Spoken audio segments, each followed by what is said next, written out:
It's a money fight, I get you, you want to make money. But at some point in time, if you keep telling us that you're taking boxing seriously and you want to be recognized as a big-time boxer/fighter, you're gonna have to fight somebody closer to your age who is a contender at the very least. All fight announcement, another circus act, another clown show. A fight between Jake Paul and Gervonta Tank Davis has been announced as an exhibition fight. A fight that I couldn't believe, that was too insane and honestly just baffling to think would be a real fight in 2025. Remind you that combat sports are the craziest sports on the planet. Stephen A. Smith didn't hold back when reacting to the announcement of Jake Paul versus Gervonta Davis, labeling it a complete circus. While he admitted Jake Paul has mastered self-promotion and the ability to turn fights into spectacles, Smith stressed that boxing deserves far better.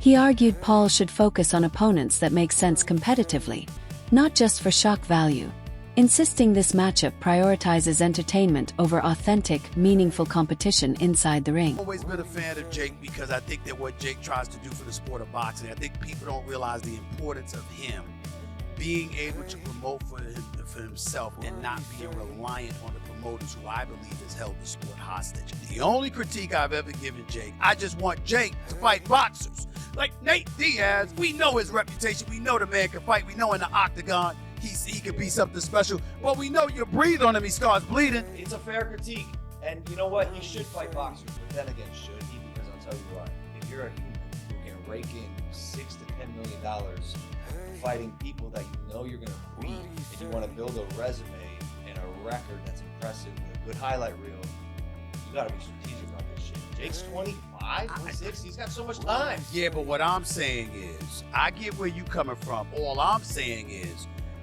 we don't know your skill set because you haven't been in there with anybody really skilled. Analysts argue Jake Paul's newest matchup is yet another circus act in his boxing career. They believe most of his fights lack genuine logic or competitive balance, often designed more for attention than sporting legitimacy. Rather than testing himself against opponents who make sense stylistically or within his weight class, Paul consistently opts for unusual choices. To many experts, this pattern makes his bouts entertaining spectacles, but far from being viewed as true boxing contests. Performance.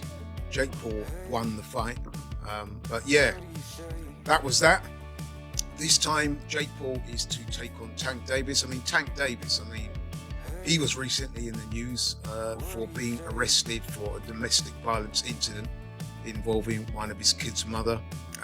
He was alleged to have slapped her about the place. The charges were later dropped, to be fair to him. But yeah, that was when he was last in the news. What is interesting is just a couple of months ago, Tank Davis was saying openly that he'd lost his passion for boxing and that he wanted time away from the sport.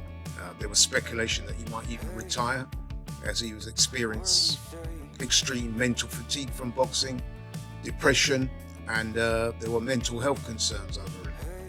However, I guess the opportunity to earn a truck full of money, fighting a completely worthless exhibition fight against Jake Paul was enough to make him change his mind about boxing. Funny that, isn't it? But you know what? I'm not even going to waste your time on mine critiquing this utter nonsense.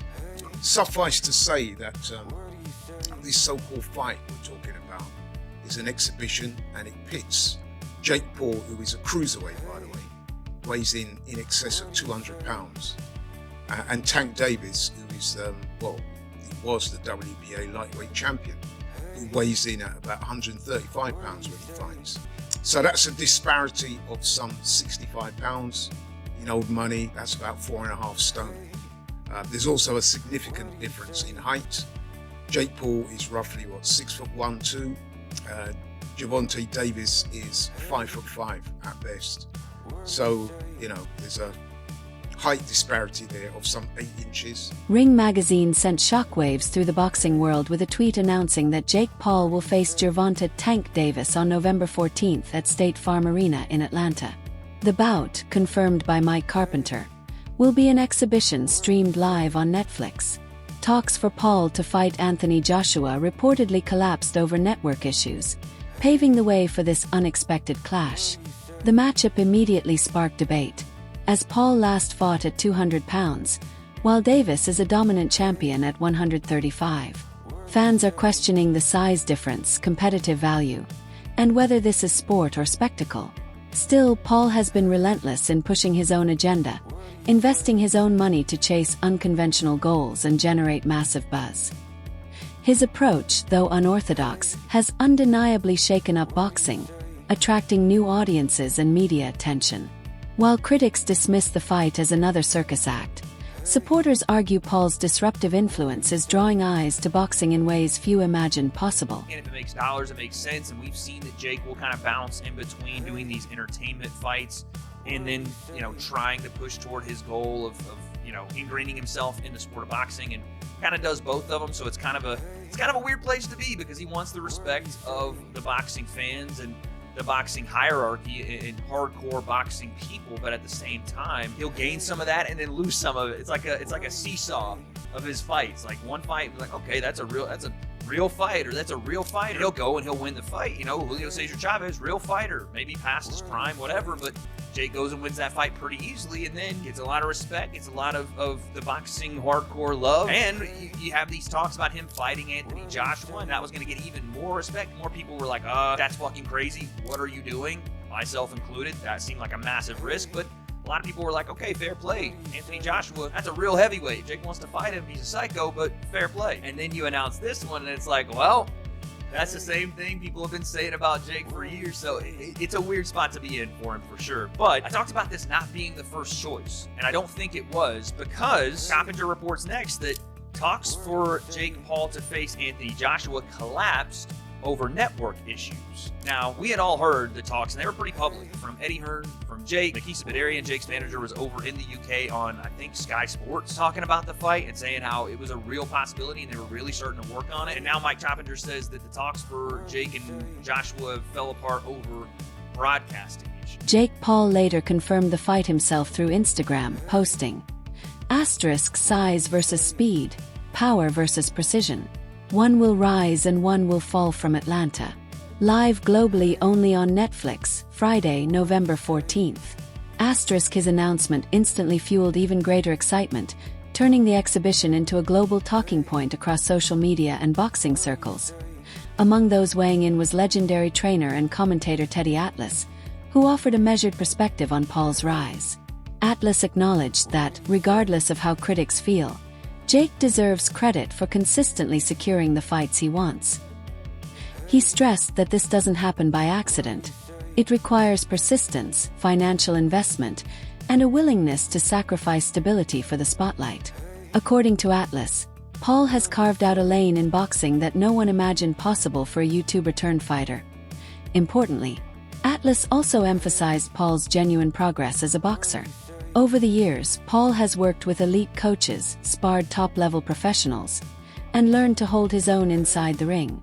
While boxing purists often dismiss him because of his background, Atlas argued that much of the criticism ignores the effort, discipline, and results Paul has already shown. For Atlas, Paul's journey itself proves how deeply he has invested to reach this moment. That I gave too much credit to Paul. Why? He's done a hell of a job to put himself in this position. He sold himself. He sold his dream. He took his dream. He took his idea, and he put it out there, and he made it happen. Give him credit for that. And he made it happen. And he took risk along the way. Yeah, he picked his spots. He's in the driver's seat. He gets to pick his spots. He's the one bringing the money. He's the one promoting. Yeah, he's the name. He made himself that, coming from where he came from, with all his followers and the whole thing, and just the uniqueness of what he was doing.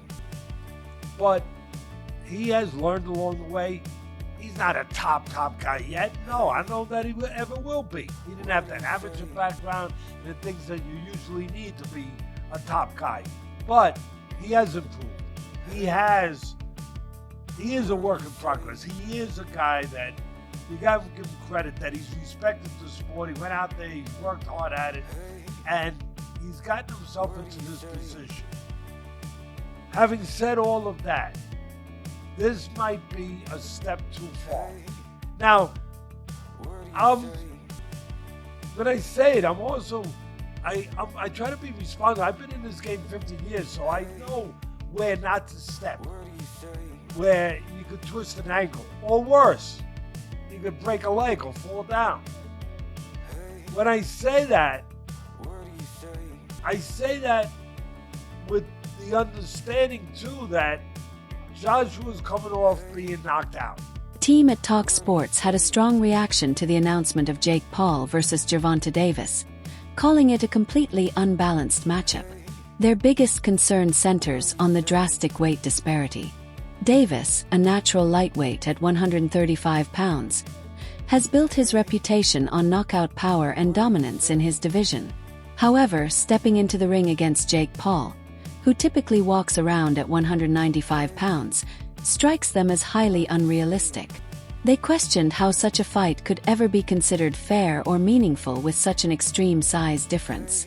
This response reflects a familiar criticism of Paul's matchmaking choices. Many believe he targets opponents who are either smaller, past their prime, or from outside boxing. In Davis's case, though elite, he's undersized. And that's probably where the problem was. So I think that fight is sort of like dead and buried in the water. And we get Gervonta Davis, man, like you guys said it. He's a 135-pound world champion, lightweight world champion. The guy's my height. He's 5'5", and Jake Paul is a cruiserweight. You know, he walks around at sort of like 15 stone. So, and it's an exhibition. So look, if you buy into that, then yeah, fine. But it's not one for me. Spence, let me ask you this: if you were European champion, right? Yes. Before you had to retire, so that you were European champion. If you were, how tall are you? What are you at? 4'8", 4'9"? 5'5". 5'5". Okay. If you were in your pomp at European champion and you were 5'5" and you were fighting Jake Paul, would you fancy your chances? Absolutely. I think, yeah, definitely. I think I fancy my chances. I think Gervonta Davis actually beats him as well. He's one of the pound-for-pound best fighters in the world at lightweight. But it's a bit of a weird one, isn't it? It's like you got a guy of 5'5" boxing a guy of 6 foot plus. Cruiserweight, yeah, it's just all a little bit odd. I feel if they're going to do an exhibition, perhaps Jake should have picked someone more his size. Look, his last fight against Julio Cesar Chavez Jr. Was at cruiserweight. Chavez Jr. was a former world champion at middleweight himself, and that sort of made sense. And it was a good win for Jake Paul. You know, he come out there and he beats an ex-world champion. He gets a little bit of credibility, and you go, right, now you're heading in the right direction. Analysts from boxing scene weighed in, arguing that the fight offers little upside for Gervonta Davis. Though smaller in size, Davis holds an undefeated record and is renowned for his devastating knockout power. Yet facing a much larger opponent presents serious risks. If Davis loses, critics will dismiss it as a mismatch where size was the deciding factor. Even if he wins, detractors may still claim Jake Paul was never an elite boxer, minimizing the significance of Davis's achievement. Win-win for Gervonta as much as it is for Jake. Jake, it's like, okay, you're fighting a former world lightweight champion. You're bigger, so you have some advantages, even if you're at a severe skill disadvantage. You're not supposed to expect to do anything, but if you do, it's even, it's bananas for you. It's great. Gervonta, I don't know, what if Jake hits him? Jake's a big guy. I don't know if Gervonta stood next to Jake. Jake's a big guy. Yeah, he's a big dude. And Gervonta is small even by lightweight standards. Right. So it is a little bit of a David and Goliath fight. It's just, the David character in Gervonta is much, much more skilled. But I guess that's the thought process. As far as what it does for boxing, well, absolutely nothing. But then again, what have Gervonta Davis and Jake Paul really done for boxing in the ring aspect? Because Jake, I am a believer in Jake as a promoter, and I think that he has a future as a promoter, and I think he's done very well as a promoter, and I think his company has done some very good things for the sport, and for young fighters, and for brewing talent and making good fights on that basis. But as far as from a fighter's perspective, what do they do for boxing? From a fighter's perspective, I don't think Gervonta Davis has ever done anything for boxing, honestly. Like I feel like TV has just in this generation, they just create stars, and then they just tell you, okay, we're gonna make this guy the star. It's like they're pre-created, and then they just tell you. Critics argue Jake Paul's influence in boxing is driven less by merit and rankings, and more by financial power. Analysts note that his wealth and promotional reach allow him to dictate matchups, regardless of whether they align with the sport's traditions. His ability to secure bouts with Julio Cesar Chavez Jr. and now Gervonta Davis highlights the control he holds. For many traditional fans, these fights resemble entertainment spectacles rather than legitimate contests. Some view this influence as harmful to boxing's integrity, since the usual matchmaking process, based on weight classes and rankings, is often bypassed in favor of spectacle. Here we go again, people. Another Jake Paul fight, another embarrassing night for boxing. I've said this a few times now, and I'm really getting sick of it. 10 rounds of tediousness, whereby Jake Paul was just, I say throwing punches, a lot of them didn't have any zip on them against an opponent that was just compliant. He holds boxing in contempt. He's basically pimping the sport. That's what Jake Paul is doing. And I find it unacceptable, I really do. The whole Jake Paul brand is actually bad for boxing.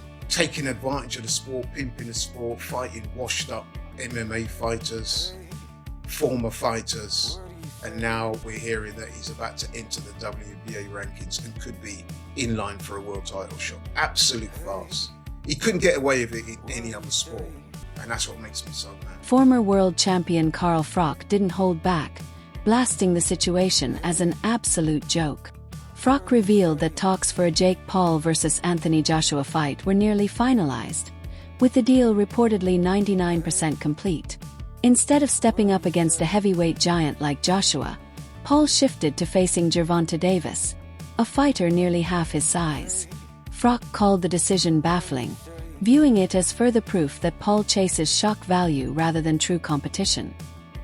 His comments reflect what many insiders believe. Paul deliberately chooses opponents for publicity and lower risk. While Joshua would have posed a monumental test, Davis creates more of a spectacle than a genuine contest. Jake Paul was supposed to be fighting AJ. Eddie Hearn announced 99% done, which we just spoke about. What next for AJ? Potentially Jake Paul. But it now looks like that Jake Paul is fighting one of Anthony Joshua's legs. He's fighting Gervonta Davis, somebody who's a quarter of his size. I don't even know what's going on. Has Eddie Hearn been played? Let me know what you think, but the AJ fight with Jake Paul's finished. Gervonta Davis, fake Paul, November. I don't know what's going on in the world of boxing. This is an absolute joke. What next for AJ? We'll get into this, and there's so many questions I want to get into. Former two-division world champion and boxing analyst Paulie Malignaggi admitted he never expected this matchup. The announcement, he said, came out of left field and stunned much of the boxing world. While Jake Paul has built a reputation for taking on unusual opponents, pairing him with a lightweight like Gervonta Davis still caught Malignaggi off guard. He described it as a shocking, unpredictable move that highlights just how far Paul is willing to push matchmaking boundaries. Have been being talked about even prior to the Lamont Roach fight. I thought it was so utterly ridiculous, especially that you essentially manufactured Gervonta into a star without really having him fight any major threats in his career. I know the groupies, they're gonna say somebody like saying, well, if Leo Santa Cruz is the biggest name on your resume, you got a problem. Santa Cruz was probably dying shot by the time he fought Gervonta Davis. Santa Cruz, who 90% of his own resume was against guys he never heard of, and again, it was a one-directional fighter who started at bantamweight and they fought at 130. That's your best win. Pedraza's a solid win, I thought, even though it was a weight-drained Pedraza, and Pedraza was so weight-drained that he actually already lost to Ednacheri. He should have already not been champion by the time Gervonta fought him, but they robbed Ednacheri in that IBF title defense of Jose Pedraza, so that Pedraza remained champion. I remember because I worked that show and commentated that fight. So it's a sneaky good win, but it's sort of below the radar, not that good of a win. Weight-drained Pedraza, who went up to lightweight and actually fought better once he didn't have to weight-drain himself, and who had been struggling already at 130 prior to being knocked out by Davis. Like I said, he'd already lost to Cherry and was lucky to keep the title in the Cherry fight at 130. So Cherry, a brand new guy that I beat way back in the day. I don't know. It's I beat him easily, like 9 out of 10 rounds, 10 out of 10 rounds, something like that. I don't know. I really don't know what to make of this. I mean, I sure I sure as hell would love to hear the comments. It's going to generate curiosity for sure. You know, Jake Paul is huge. I mean, this is like, he's going to be almost a foot bigger than Gervonta Davis. This is an exhibition, so there's not going to be an official win unless it's a stoppage. So things like glove size, ring size still has to be dictated and figured out. I don't know. I don't know what you do with this. I don't know what boxing's coming to. This is what happens when you manufacture a star instead of letting the stars organically create themselves. UFC legend and analyst Daniel Cormier offered a different perspective on Jake Paul's latest move. He noted that Paul's fight with Mike Tyson on Netflix broke the internet, setting a new standard for crossover events in combat sports. Now, with the Gervonta Davis fight also landing on Netflix, Paul is once again proving his ability to create spectacles that reach far beyond boxing's traditional audience. For Cormier, this makes Jake an important figure, whether fans want to admit it or not. He argued that Paul is better than most critics give him credit for, highlighting his serious training, willingness to take risks, and consistent drive to raise the stakes. While many dismiss him as nothing more than a social media celebrity, Cormier believes Paul's growing skill set and promotional power deserve recognition. Agree or disagree, Paul has undeniably shifted the conversation around boxing, and Cormier sees that disruption itself as a form of success. Twice, big numbers.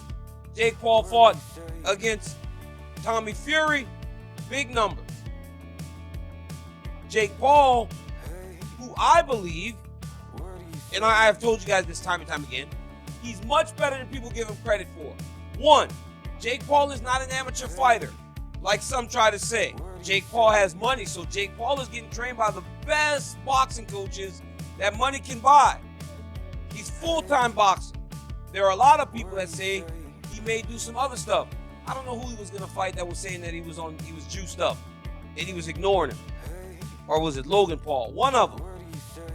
But at the end of the day, this kid's training to be the best fighter in the world, or the best as he can be, and he understands what losing would do to the perception of who he is in fighting. We were yelling so much about him fighting someone. Fight somebody your size. Fight somebody, a real boxer. Stop fighting MMA guys. There were so many things that people were mad about in regards to his level of competition and the people he was competing against. Well, today, we learned that Jake Paul has his next opponent.